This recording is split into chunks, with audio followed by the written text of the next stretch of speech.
Breaking news చూస్తున్నాం. ఛత్తీస్గఢ్లోని సుక్మా జిల్లాలో భద్రతా బలగాలకు మావోయిస్టులకు మధ్య ఎదురుకాల్పులు జరిగాయి. ఈ ఘటనలో 20 మంది మావోయిస్టులు మృతి చెందారు. స్థానిక గోగుండ కొండపై మావోయిస్టులు కదలికలు ఉన్నాయన్న సమాచారంతో పోలీసులు కూంబింగ్ నిర్వహించారు. దీంతో మావోయిస్టులు కాల్పులకు దిగారు. ఎదురుకాల్పులు జరిపిన పోలీసులు 20 మందిని హతమార్చారు. కేల్రాపాల్ పోలీస్ స్టేషన్ పరిధిలో కాల్పులు చోటు చేసుకున్నట్లు పోలీసు ఉన్నతాధికారులు వెల్లడించారు. District reserve guard, central reserve police force బలగాలు ఈ ఆపరేషన్లో పాల్గొనున్నట్లు తెలిపారు. ఇరు వర్గాల మధ్య కాల్పులు కొనసాగుతున్నాయని వెల్లడించారు.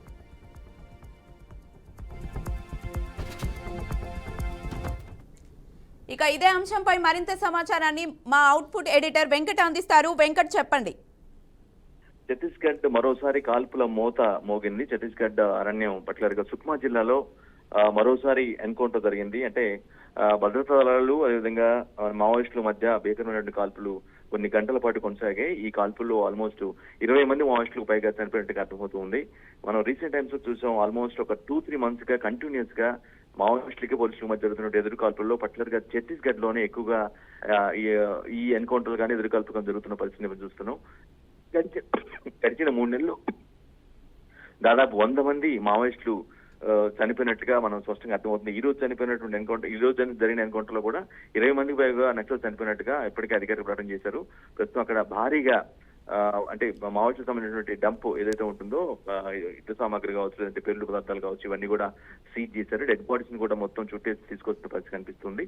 గోగొండు కొండల్లో వాళ్ళు మావోయిస్టులు ఉన్నట్లుగా తెలిసింది. అంటే వీళ్ళు జనరల్ గా ఆపరేషన్ కగర్ లో భాగంగా గత కొన్ని రోజులుగా ఛత్తీస్గఢ్ లో ఉన్నటువంటి పర్టికులర్ గా మావోయిస్ట్ ప్రభావిత ఏరియాల్లో కంటిన్యూస్ గా కూమింగ్ చేస్తున్న పరిస్థితి కనిపిస్తుంది. కూమింగ్ చేస్తుండగానే ఈ క్రమంలో గోగొండు కొండల్లో దాగి ఉన్నటువంటి మావోయిస్టులు కాల్పులు పాల్పడడం, దీనికి వీళ్ళు భద్రతా బలగాలు ప్రతిస్పందించడం, ఇద్దరి మధ్య దాదాపు 3 గంటల నుంచి 5 గంటల పాటు కంటిన్యూస్ గా కాల్పులు జరిగాయి. సో ఈ కాల్పులు, ఈ ఫైరింగ్ లో 20 మంది మావోయిస్టులుగా చనిపోయినట్టుగా మనకి అర్థమవుతూ ఉంది. అంటే రీసెంట్ టైమ్స్ లో వరుసగా జరిగిన ఘటనలో ఆల్మోస్ట్ అంటే షాక్ మీద షాక్ లాగా, అంటే దెబ్బ మీద దెబ్బలాగా నక్సల్స్ కి కొనసాగుతూ ఉంది. ఎందుకంటే గతంలో ఏదైతే కేంద్ర హోంశాఖ మంత్రి అమిత్ షా చాలా స్పష్టంగా చెప్పారు, మార్చి మంత్ ఎండ్ లోపల మొత్తం దేశవ్యాప్తంగా వైప్ అవుట్ చేస్తాం, నక్సల్స్ లేకుండా చేస్తాం, నక్సల్స్ ప్రాణాలతో ఉండాలంటే ఖచ్చితంగా జనజీవన సంస్థలు కలవండి, మీకు ఒక జీవనోపాధి కల్పిస్తాం, కానీ కాకుండా అంతర్గత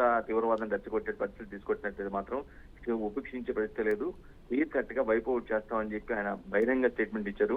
ఆయన స్టేట్మెంట్ ఇచ్చిన తర్వాత కంటిన్యూస్ గా జరుగుతున్నటువంటి ఇన్సిడెంట్లు వరుసగా ఇది ఐ థింక్ ఈ ఎన్కౌంటర్ కావచ్చు, లేదంటేనో ఫైరింగ్, భద్రతల మధ్య కాల్పులు కావచ్చు, ఇవన్నీ కూడా దాదాపు 6-7 వన్స్ గా జరిగాయి. ఈ 6-7 ఇన్సిడెంట్లలో పోలీసు భద్రతా బలగాలు అయితే రఫ్ గా 10 నుంచి 15 మంది చనిపోయారు. బట్ వీళ్ళు మాత్రం మావోయిస్టులు మాత్రం 100కు పైగా చనిపోయే పరిస్థితి కనిపిస్తుంది. అంటే ఎంత సివియర్ గా మావోయిస్టుల లాస్ జరిగింది, ఇలా ఎంత సివియర్ గా వారిపై అటాక్ ఉందనేది మనం అర్థం చేసుకోవచ్చు. చాలా అంటే ఇది ఇక మున్ముందు ఉండదేమో, ఏదైతే అమిత్ షా గతంలో మాట అన్నారో స్టిక్ అయ్యారు ఆ మాట తగ్గట్టుగానే పోలీసు బలగాలు, భద్రతా దళాలు, ఆయా రాష్ట్ర ప్రభుత్వాలు ఎక్కడైతే మావోయిస్ట్ ప్రభావిత ప్రాంతాలు ఎక్కువైతే ఏ రాష్ట్రంలో ఉంటుందో అక్కడ ఆ రాష్ట్రాల్లో కూమింగ్ కావచ్చు, లేదంటేనో హై అలర్ట్ కావచ్చు, భద్రతా బలగాల యొక్క మోహరింపు కావచ్చు, ఇవన్నీ కూడా చాలా ఇంటెన్సిఫై గా జరుగుతున్నాయి. ఈ క్రమంలోనే మావోయిస్టులు వరుసగా అంటే చనిపోతున్న పరిస్థితి కనిపిస్తుంది. సో ఇప్పుడు కూడా ప్రజెంట్ ఎక్కడైతే గోగొండ కొండలో ఎక్కడ జరిగిందో అక్కడ ఇప్పటికీ అఫ్ కోర్స్ కాల్పులు అంత ఫైరింగ్ అంతా అయిపోయినప్పుడు కూడా కూమింగ్ మాత్రం అసలు విస్తృత ప్రాంతంలో, అంటే ఆ సమీప ప్రాంతంలో ఇంకా పెద్ద ఎత్తున చేస్తున్న పరిస్థితి కనిపిస్తుంది. అంటే ఇంకా ఎవరైనా ఉన్నారా, ఎక్కడైనా దాగి ఉన్నారా మావోయిస్ట్ అనే ట్రాన్స్పోర్ట్ లో అయితే కూమింగ్ కొనసాగుతుంది. Right, thank you Venkat.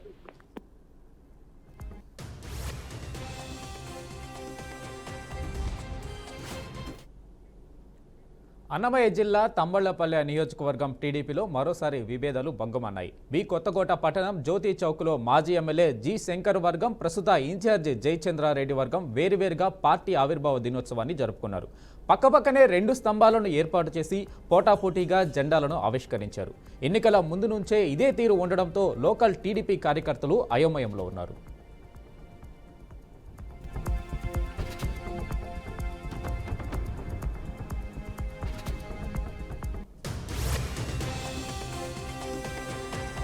ఇక ఇదే అంశంపై పూర్తి సమాచారం మా ప్రతినిధి మధు అందిస్తారు చిత్తూరు నుంచి. మధు, చెప్పండి, ఏం జరుగుతుంది అక్కడ? టీడీపీలో 2 వర్గాలుగా ఉన్నట్టుగా మనకి సమాచారం అందుతుంది. దానికి సంబంధించి అప్డేట్స్ ఇవ్వండి.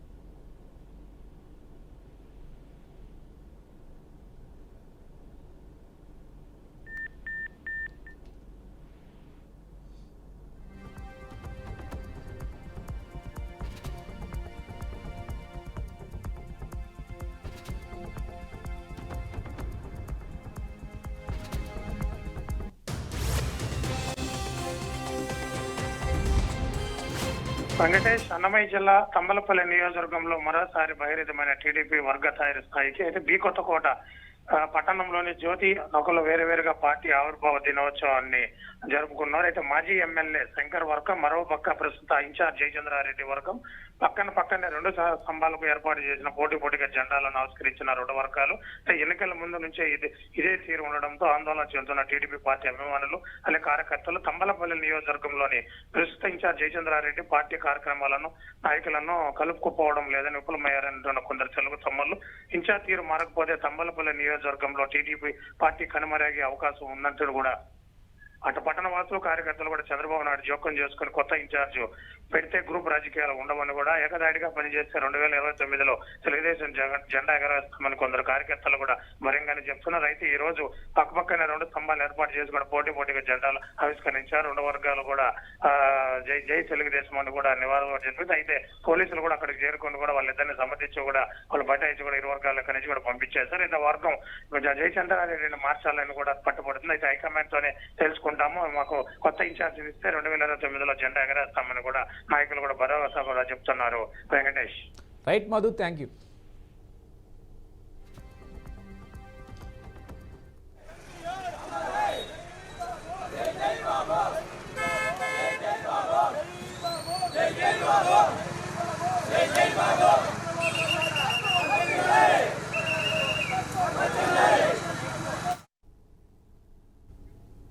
ఎన్టీఆర్ భవన్ లో ఘనంగా తెలుగుదేశం పార్టీ ఆవిర్భావ దినోత్సవం నిర్వహించారు.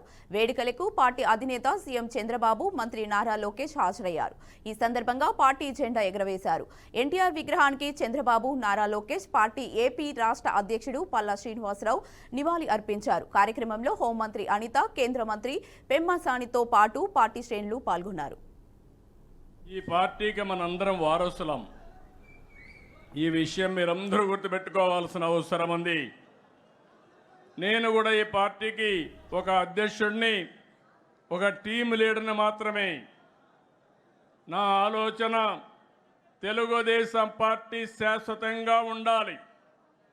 తెలుగువారున్నంత వరకు తెలుగువారి కోసం తెలుగుదేశం పార్టీ ఉంటుంది. దాంట్లో ఏమాత్రం అనుమానం లేదు.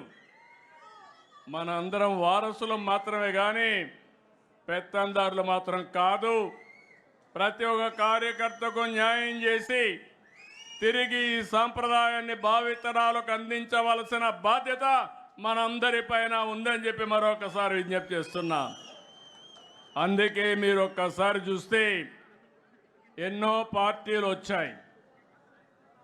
చాలా పార్టీలు ఎప్పటికప్పుడు కనుమరుగయ్యే పరిస్థితి కూడా వచ్చింది. కానీ అన్ని రాజకీయ పార్టీల కంటే తెలుగుదేశం పార్టీ భిన్నంగా పనిచేశాం. మీరు ఒక విషయం గుర్తుపెట్టుకోవాలి. తెలుగుదేశం పార్టీని లేకుండా చేస్తామని చాలామంది ప్రయత్నం చేశారు. కానీ ఎన్టీఆర్ అనే 3 అక్షరాలే తెలుగువారి ఆత్మగౌరవం కోసం తొడగట్టాయని మంత్రి నారా లోకేష్ అన్నారు. ఇవాళ మంగళగిరిలో జరుగుతున్న పార్టీ 43వ ఆవిర్భావ వేడుకలకు సీఎం చంద్రబాబుతో సహా లోకేష్ హాజరయ్యారు. ఈ సందర్భంగా తెలుగుదేశం జెండాను చంద్రబాబు ఎగురవేశారు. రాజకీయాల్లో రికార్డులు సృష్టించాలన్నా, ఆ రికార్డులు బద్దలు కొట్టాలన్నా ఒక టీడీపీతోనే సాధ్యమని అన్నారు. తెలుగుదేశం పార్టీ ఆవిర్భావం మొదటి గెలుపు ఓ సంచలనమని కామెంట్ చేశారు. ఎన్టీఆర్ అనే 3 అక్షరాలు తెలుగు ప్రజల గుండె చప్పుడుగా మారాయని అన్నారు. అభిమానులందరికీ ఆవిర్భావ దినోత్సవ శుభాకాంక్షలు. తెలుగుదేశం పార్టీ ఆవిర్భావమే ఒక సంచలనం. తెలుగుదేశం పార్టీ మొదటి గెలుపు ఒక చరిత్ర. రాజకీయాల్లో రికార్డులు సృష్టించాలన్నా, ఆ రికార్డులు బద్దలగొట్టాలన్నా అది కేవలం ఒక తెలుగుదేశం పార్టీతోనే సాధ్యం. 3 అక్షరాలు తెలుగు వారి ఆత్మగౌరవం కోసం తొడగొట్టాయి. ఆ 3 అక్షరాలు తెలుగు ప్రజల గుండె చెప్పుడుగా మారినాయి. అవి 3 అక్షరాలు కాదు, ఒక ప్రభంజనం. ఆ 3 అక్షరాలేంటి? ఎన్టీఆర్, విశ్వవిఖ్యాత నట సార్వభౌమ స్వర్గశ్రీ నందమూరి తారక రామారావు గారు 43 ఏళ్ల క్రితం తెలుగుదేశం పార్టీకి పునాది వేసింది అన్న ఎన్టీఆర్. ఆ ముహూర్తం బలం ఏంటో నాకు తెలియదు. ఆ పునాదులు కూడా ఈరోజు గట్టిగా ఉన్నాయి. పార్టీ పెట్టిన 9 నెలల అధికారంలోకి వచ్చి తెలుగు వారి సత్తా ఏంటో Delhi container auto air gas tank ని ఢీకొన్న ఘటన చిత్తూరు జిల్లా బంగారుపాలెం మండలం కల్లూరుపల్లిలో చోటు చేసుకుంది. బోడుబండ్ల క్రాస్ రోడ్ వద్ద air gas tank tyre puncture కావడంతో ట్యాంకర్ ని ఆపి డ్రైవర్ పంచర్ వేస్తున్నాడు. ఆ సమయంలో వెనక వైపు వస్తున్న కంటైనర్ ఆటో లోడ్తో వస్తుండటంతో ఆగి ఉన్న ట్యాంకర్ ని ఢీకొనింది. ముందు వైపు ఉన్న గ్యాస్ ట్యాంకర్ లీక్ అయి మంటలు చెలరేగాయి. ఈ ప్రమాదంలో కంటైనర్ డ్రైవర్ కి గాయాలయ్యాయి. వెంటనే స్థానికులు ప్రభుత్వ ఆసుపత్రికి తరలించారు. హుటాహుటిన అగ్నిమాపక సిబ్బంది చేరుకొని మంటలను ఆర్పారు. విషయం తెలుసుకున్న సిఐ శ్రీనివాసులు ఘటనా స్థలానికి చేరుకొని ట్రాఫిక్ ను నియంత్రించి వాహనాలను పంపించారు.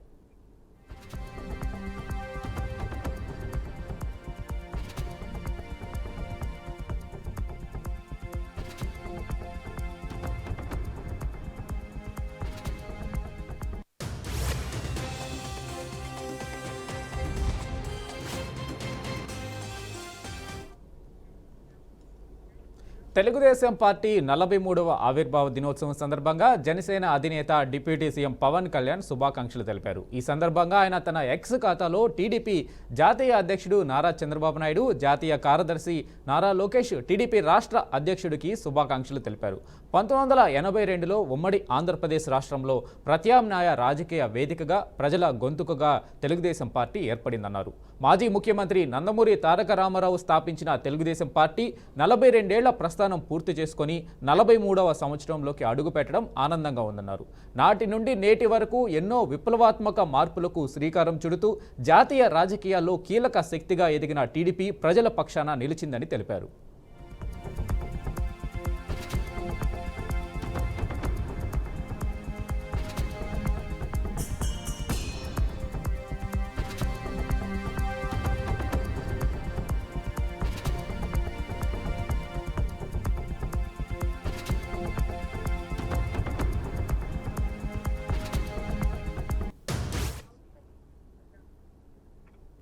తన పరిపాలనా నైపుణ్యం ప్రభావవంతమైన రాజకీయాలతో తెలంగాణ ముఖ్యమంత్రి రేవంత్ రెడ్డి అత్యంత శక్తివంతమైన నాయకుడిగా నిలిచారు.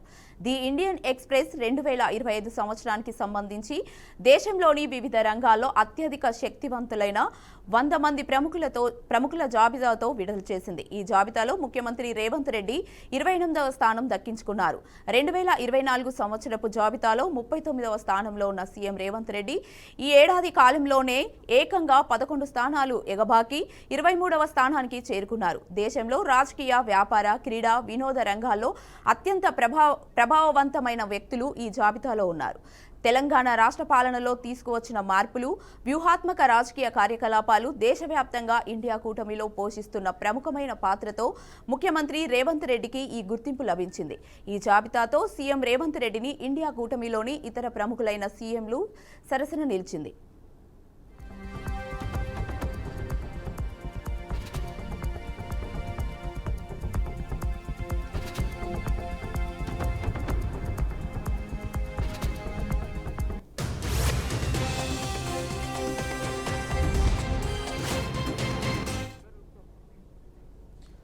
విశాఖపట్నం 2 టౌన్ పిఎస్ పరిధిలోని ఓ అపార్ట్మెంట్లో అగ్ని ప్రమాదం సంభవించింది. సెల్లార్లో ఒక్కసారిగా మంటలు చెలరేగి పార్క్ చేసి ఉన్న 13 ద్విచక్ర వాహనాలు అగ్నికి ఆహుతయ్యాయి. సంఘటనా స్థలానికి చేరుకున్న పోలీసులు ఘటనా స్థలాన్ని పరిశీలిస్తున్నారు.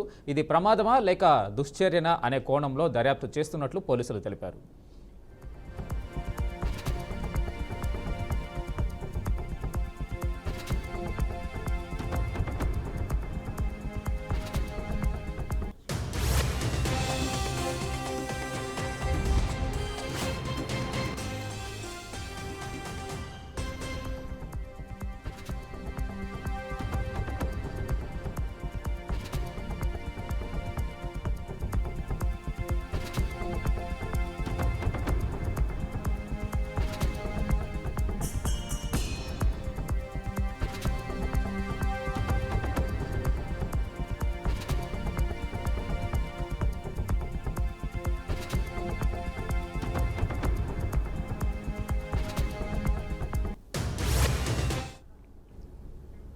శ్రీకాకుళం జిల్లా ఉద్దానం ప్రాంతానికి చెందిన తెప్పల ఢిల్లీరావు విద్యుత్ తీగలు తగిలి మృతి చెందాడు. మృతి చెంది 3 నెలలు కావస్తున్నా ఎలా మృతి చెందాడో ఇప్పటి వరకు నిక్కు తేల్చలేదని మాజీ మంత్రి సీదిరి అప్పలరాజు అన్నారు. ఈ మేరకు స్థానిక పోలీస్ స్టేషన్ వద్ద బైఠాయించి నిరసన తెలిపారు. మృతుడి భార్య కమలమ్మతో కలిసి ఆందోళనకు దిగారు. ఆ కుటుంబానికి న్యాయం చేయాలని డిమాండ్ చేశారు. విషయం తెలుసుకున్న డీఎస్పీ వి వెంకట అప్పారావు అక్కడికి చేరుకొని ఆందోళనకారులతో మాట్లాడారు. దౌర్జన్యం చేస్తూ పోలీస్ స్టేషన్ వద్ద ఆందోళన చేయడం తగదని, మృతి వ్యవహారంపై తాము దర్యాప్తు చేస్తున్నామన్నారు. దర్యాప్తునకు కొంత సమయం పడుతుందని, దీన్ని రాజకీయం చేయడం తగదని హెచ్చరించారు. దీంతో వారిద్దరి మధ్య వాగ్వాదం జరిగింది. అనంతరం స్టేషన్లో ఆందోళనకారులతో చర్చించారు. నిజాలు నిగ్గతేల్చి ప్రజలకు తెలియజేయడం జరుగుతుందని డీఎస్పీ చెప్పడంతో ఆందోళన విరమించారు.